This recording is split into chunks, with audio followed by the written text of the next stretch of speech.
Hello, and this is day 2 of me doing videos. I don't know how long I can keep this up, but this is a hands-on one. I don't do hands-on ones because I'm not qualified to tell anybody how to hands-on anything really, maybe fly screens. Yeah, just to say, in Bangernomics world, we should be able to do certain things to our cars. Modern cars are very complicated. I'm in a very uncomplicated old car, which is a Series 3 Land Rover. And a couple of daft things have happened, but we should be able to fit them, shouldn't we? Fix them.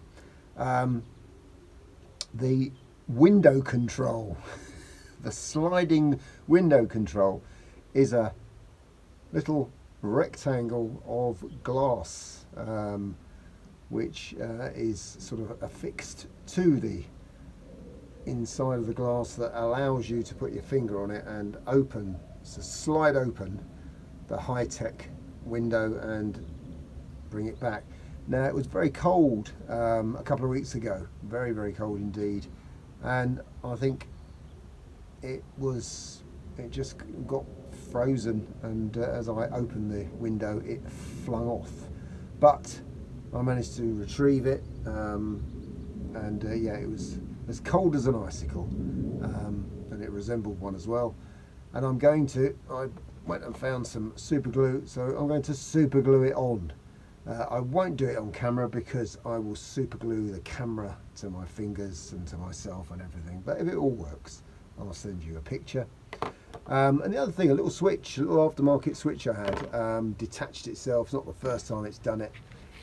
So what I had to do was go into one of my magic boxes of bits and bobs. I've got loads of bolts and washers and all sorts,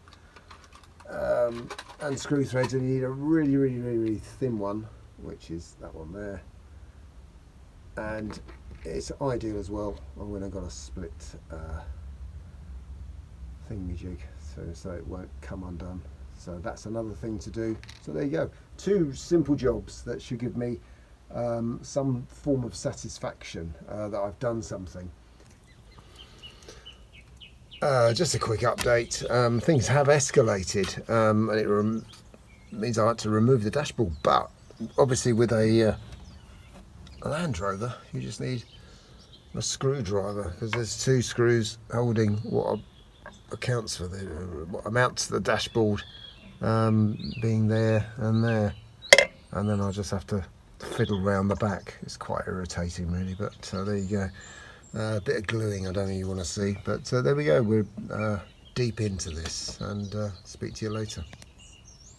And in an old car you can do that. It's that's the marvellous thing. It will give you much joy.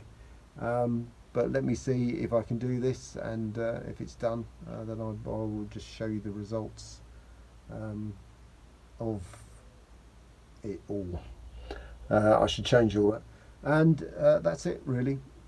This was just a Bangernomics check-in, just to say, in an ideal world we'd all have really simple vehicles that we could all work on very, very simply. Most of us don't. They're all very complicated. I have another vehicle where I'm actually getting my 3rd indicator unit because the first 2 have not fitted. They're the wrong thing, despite being the correct year, despite putting the registration number in, despite it all being seemingly correct. I've got 2 wrong items so far. Hopefully 3rd time lucky, but I might show you that one. But yeah, here we go. Thank you very much for watching. Like and subscribe. Tell people I'm doing these silly things again, and I'll speak to you. I'll have to think of something to talk to you about tomorrow. Bye bye.